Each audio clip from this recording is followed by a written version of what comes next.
Corona की दूसरी लहर के बाद प्रधानमंत्री नरेंद्र मोदी आज वाराणसी दौरे पर हैं। करीब 8 महीने बाद पीएम मोदी वाराणसी जा रहे हैं। इस दौरान पीएम 1,500 करोड़ रुपए से ज्यादा की सौगात भी देंगे, जिसमें 744 करोड़ रुपए की 68 से ज्यादा परियोजनाओं का लोकार्पण और 839 करोड़ रुपए की 160 से ज्यादा परियोजनाओं का शिलान्यास करेंगे। IIT BHU के ग्राउंड में पीएम मोदी एक जनसभा को भी संबोधित करेंगे, जहां 5,000 से ज्यादा लोगों को कोविड प्रोटोकॉल के तहत बिठाया जाएगा। जानकारी के मुताबिक करीब 5 घंटे तक मोदी वाराणसी में ही रहेंगे।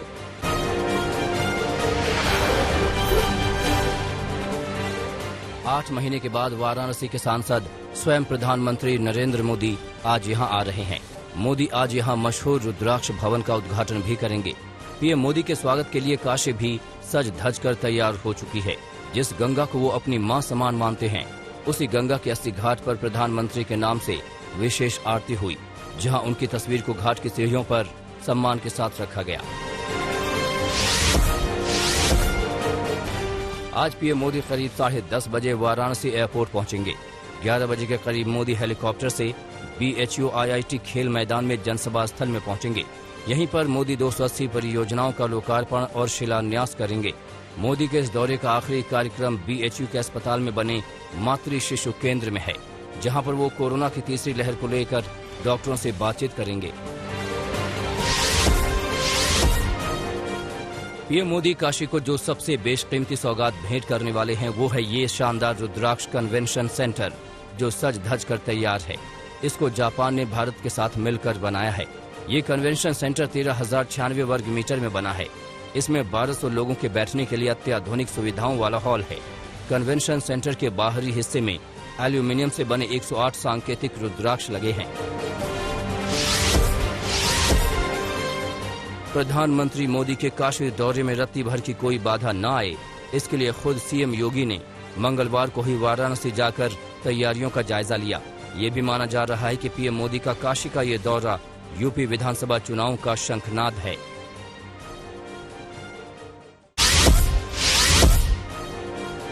कांग्रेस नेता राहुल गांधी और पार्टी के अन्य सांसद बॉर्डर के मुद्दे पर चर्चा के दौरान रक्षा मामलों की संसदीय समिति की मीटिंग को छोड़कर बाहर आ गए। सूत्रों के मुताबिक राहुल गांधी और अन्य कांग्रेस नेताओं ने LAC के मुद्दे पर चर्चा की मांग की थी, लेकिन समिति के अध्यक्ष ने इसकी अनुमति नहीं दी, जिसके बाद कांग्रेस नेताओं ने बैठक का बहिष्कार करने का फैसला किया। इससे पहले पिछले साल दिसंबर में भी भारतीय सुरक्षा बलों की ड्रेस पर चर्चा के दौरान संसदीय समिति की बैठक से राहुल गांधी और अन्य कांग्रेस सांसदों ने वॉकआउट कर दिया था। मॉनसून सत्र से पहले कांग्रेस की स्ट्रेटेजिक कमेटी की बैठक में सोनिया गांधी ने सभी नेताओं को फ्लोर मैनेजमेंट पर जोर देने की बात कही। बाकी विपक्षी दलों से बेहतर समन्वय बनाने को लेकर सोनिया गांधी ने नेताओं को खास ध्यान देने को कहा है। सोनिया गांधी ने इस बात पर जोर दिया कि लोकसभा और राज्यसभा में कांग्रेस पार्टी का एक तरह का स्टैंड होना चाहिए। पिछली घटनाओं को गिनाते हुए सोनिया गांधी ने कहा कि इससे पहले कुछ मुद्दों पर राज्यसभा और लोकसभा में पार्टी के पक्ष में विरोधाभास रहा है। कांग्रेस अध्यक्ष ने कहा कि मुख्य विपक्षी दल के तौर पर पार्टी एकजुट नजर आनी चाहिए। केंद्रीय मंत्री पीयूष गोयल को बड़ी जिम्मेदारी मिली है। रेल मंत्रालय से हटाने के बाद अब पीयूष गोयल को बीजेपी की तरफ से राज्यसभा में सदन का नेता बनाया गया है। कुछ ही समय में संसद का मानसून सत्र शुरू होने वाला है। इससे पहले बीजेपी ने पीयूष गोयल को राज्यसभा में सदन का नेता नियुक्त किया है। थावरचंद गहलोत को कर्नाटक का राज्यपाल बनाए जाने के बाद ये पद खाली था। पश्चिम बंगाल में बीजेपी और मुख्यमंत्री ममता बनर्जी के बीच चुनाव के पहले से जारी तनातनी खत्म होने का नाम नहीं ले रही है। अब ममता बनर्जी ने भी केंद्र को CBI का जवाब CID से दिया है। दरअसल राज्य पुलिस की CID ने विपक्ष के नेता शुभेंदु अधिकारी के घर दबिश दी। बंगाल CID की स्पेशल टीम शुभेंदु के घर पर उनके पूर्व सुरक्षा गार्ड शुभव्रत चक्रवर्ती के संदिग्ध मौत के मामले में जांच करने पहुंची, जहां उनके परिवार के सदस्यों से पूछताछ की।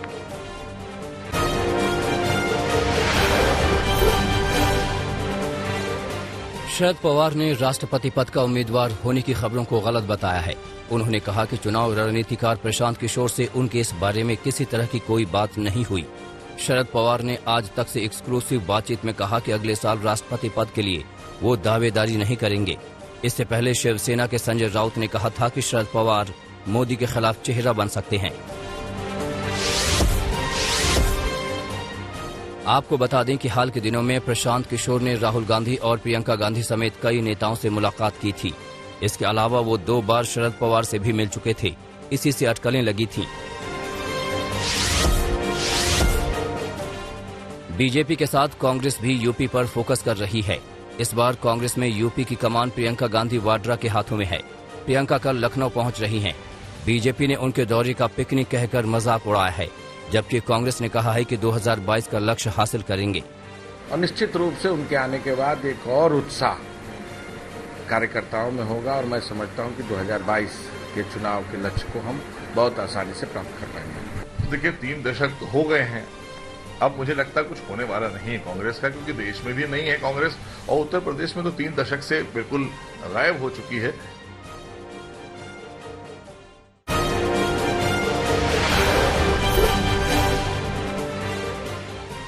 मोदी सरकार ने बढ़ती महंगाई और कोरोना महामारी के बीच केंद्रीय कर्मचारियों को बड़ा तोहफा दिया है। सरकार ने केंद्रीय कर्मचारियों का महंगाई भत्ता यानी डीए 17% से बढ़ाकर 28% कर दिया है।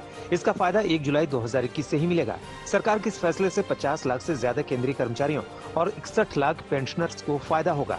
इसके लिए सरकार लगभग 34,401 करोड़ रुपए खर्च करेगी। इससे पहले कोरोना महामारी के कारण कर्मचारियों और पेंशनर्स का डीए बढ़ाने पर जून 2021 तक रोक लगाई गई थी। हुए दंगों से जुड़े एक मामले में दिल्ली हाईकोर्ट ने पुलिस पर 25,000 रुपए का जुर्माना लगाया है। दिल्ली पुलिस के काम करने के तौर तरीके से नाराज कोर्ट ने भजनपुरा इलाके के एसएचओ और सीनियर अधिकारियों पर 25,000 का जुर्माना लगाया। कोर्ट ने ये जुर्माना दिल्ली हिंसा 2020 के दौरान पुलिस को ठीक से काम न करने का दोषी पाते हुए लगाया। हाईकोर्ट ने सख्त टिप्पणी करते हुए कहा कि ऐसा लग रहा है कि पुलिस ही आरोपियों को बचाने की कोशिश कर रही है। पश्चिम बंगाल में कोरोना महामारी के मद्देनजर लॉकडाउन की पाबंदियों को 30 जुलाई तक बढ़ा दिया गया है। हालांकि पाबंदियों में काफी छूट दी गई है। बस और ऑटो चलाने की अनुमति दी गई है, लेकिन लोकल ट्रेन फिलहाल नहीं चलेगी। हालांकि मेट्रो ट्रेन सप्ताह में 5 दिन चलेगी। शनिवार और रविवार को मेट्रो रेल बंद रहेंगे। केवल 50% क्षमता के साथ ही मेट्रो ट्रेन चलाए जाएंगे। राज्य सचिवालय की ओर से जारी अधिसूचना में ये जानकारी दी गई है। लद्दाख में पिछले 1 साल से जारी तनातनी के बीच भारत और चीन के विदेश मंत्रियों ने तजाकिस्तान की राजधानी दुशांबे में द्विपक्षीय बैठक की है। भारत की ओर से शामिल हुए विदेश मंत्री एस जयशंकर ने अपने चीनी समकक्ष वांग यी के साथ लद्दाख में जारी तनाव पर चर्चा की। वहीं बैठक में आतंकवाद का मुद्दा उठाया। केंद्र सरकार ने सभी राज्यों और केंद्र शासित प्रदेशों को निर्देश दिया है कि वो सूचना प्रौद्योगिकी एक्ट की धारा 66A के तहत दर्ज मामलों को तत्काल प्रभाव से वापस लें। केंद्रीय गृह मंत्रालय ने राज्यों से अनुरोध किया है कि वो सभी पुलिस स्टेशन को निर्देश दें कि आईटी एक्ट की निरस्त हो चुकी धारा 66A के तहत कोई केस दर्ज न किए जाएं। मंत्रालय ने राज्यों और केंद्र शासित प्रदेशों को ये निर्देश भी दिया है कि वो जांच एजेंसियों को सुप्रीम कोर्ट के 24 मार्च 2015 के आदेश का पालन करने को कहें।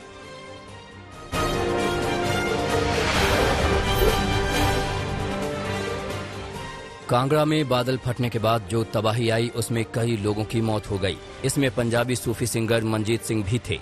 बादल फटने के बाद मलबे के ढेर ने कई लोगों को गुम कर दिया। रेस्क्यू ऑपरेशन चल रहा है। अभी भी कई लोगों की तलाश जारी है। कांगड़ा में जख्म अभी भरे नहीं और खतरा अभी टला नहीं।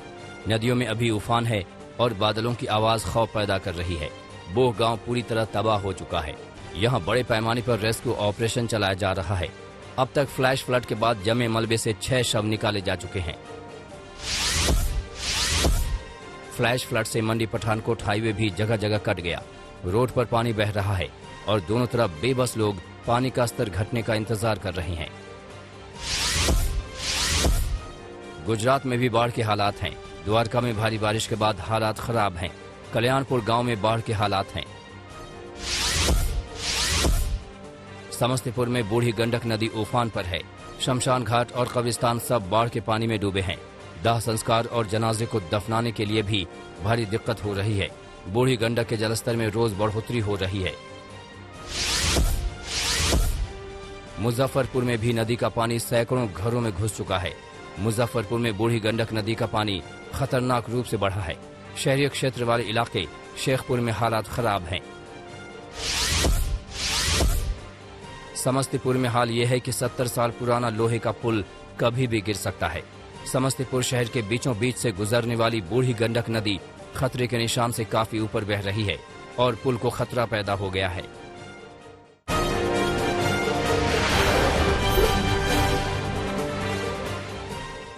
गाजियाबाद की क्रॉसिंग रिपब्लिक की एक सोसाइटी में इमारत से संदिग्ध तौर पर महिला के गिरने की भयानक तस्वीर सामने आई है।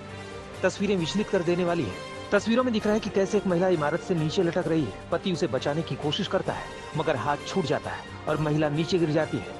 महिला की स्थिति नाजुक है और उसे अस्पताल में भर्ती कराया गया है। पुलिस मामले की जांच कर रही है।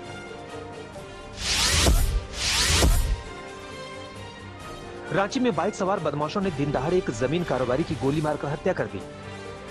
बाइक सवार बदमाशों ने कारोबारी पर तब हमला किया जब वो अपनी कार में था। पुलिस के मुताबिक मृतक कारोबारी पर जमीन विवाद के कई मामले पहले से दर्ज थे। आशंका जताई जा रही है कि यह हत्या भी जमीन के विवाद में की गई। पुलिस मामले की तफ्तीश कर रही है। बिहार के मोतिहारी में मदर टेरेसा ट्रस्ट के नाम पर हजारों महिलाओं से ठगी का मामला सामने आया है। जानकारी के मुताबिक चिट एंड फंड कंपनी ने हजारों महिलाओं को करोड़ों का चूना लगाया है। इसी बात से नाराज होकर महिलाओं ने थाने के बाहर विरोध प्रदर्शन किया। आक्रोशित महिलाओं को पुलिस ने शांत किया और चिट फंड कंपनी चलाने वालों की तलाश में जुट गई है।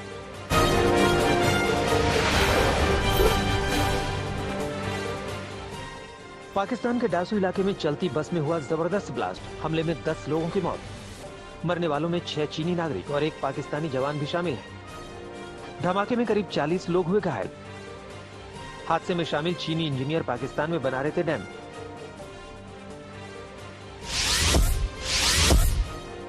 पाकिस्तान में हुए बम धमाके की चीन ने की निंदा। घटना पर जताया दुख।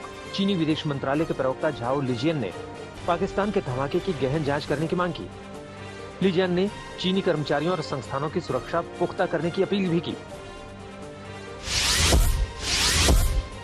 ईरान और अमेरिका के बीच कैदियों की अदला बदली को लेकर चल रही है बातचीत। ईरानी सरकार के प्रवक्ता ने की पुष्टि। कहा दोनों देश इस मुद्दे पर सहमति बनाने के लिए बढ़ रहे हैं आगे। जल्द होगा समझौते का ऐलान।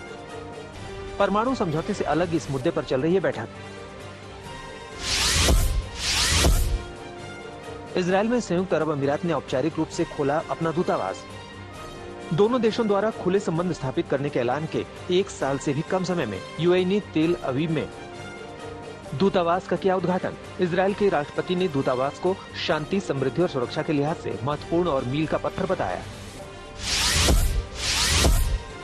यूरोपीय संघ के सदस्य देशों ने ग्रीन हाउस गैसों के उत्सर्जन में 55% की कटौती की योजना को लेकर की बैठक। नए कानून में लगभग 12 प्रमुख प्रस्ताव होंगे शामिल।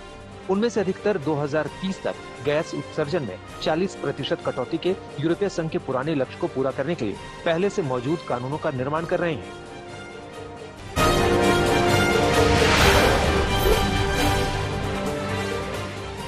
पेरू में डॉक्टरों ने कोरोना के बूस्टर डोज की मांग के लिए किया प्रदर्शन।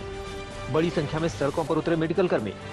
सरकार से फाइजर या बायोएनटेक के बूस्टर डोज की मांग की। देश में कई डॉक्टर्स की कोरोना की दोनों डोज लगने के बावजूद हुई मौत से नाराज है मेडिकल कर्मी।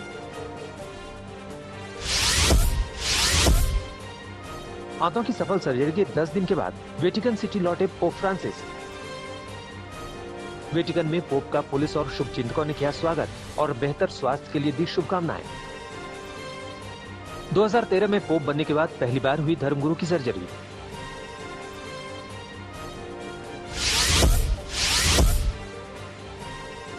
एक के बाद एक भूकंप के 22 झटकों से दहला ताइवान का पूर्वी तट। सबसे पहले सुबह करीब 7 बजे आया भूकंप। 2 घंटों में 22 बार लगे भूकंप के झटके। भूकंप की सबसे अधिक तीव्रता 5.2 मापी गई।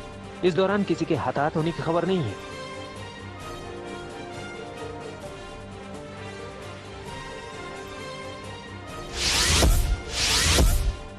स्विट्जरलैंड की वित्तीय राजधानी ज्यूरिख में बारिश और आंधी तूफान से हुआ भारी नुकसान। कई इमारतें तूफान की चपेट में आकर हुई क्षतिग्रस्त। सड़कों और पेड़ों को भी हुआ नुकसान। पैड पर खड़ा हेलीकॉप्टर भी तूफान से बच नहीं पाया। मौसम विभाग ने फिर भारी बारिश और भूस्खलन की दी चेतावनी। 24 साल बाद माँ बाप से मिला अगवा हुआ बेटा। चीनी पुलिस ने डीएनए के जरिए गो शिनजेन को परिवार से मिलाया। 2.5 साल की उम्र में गो शिनजेन घर के पास से हो गया था किडनैप। सालों बाद एक दूसरे से मिलने के बाद रो पड़ा पूरा परिवार।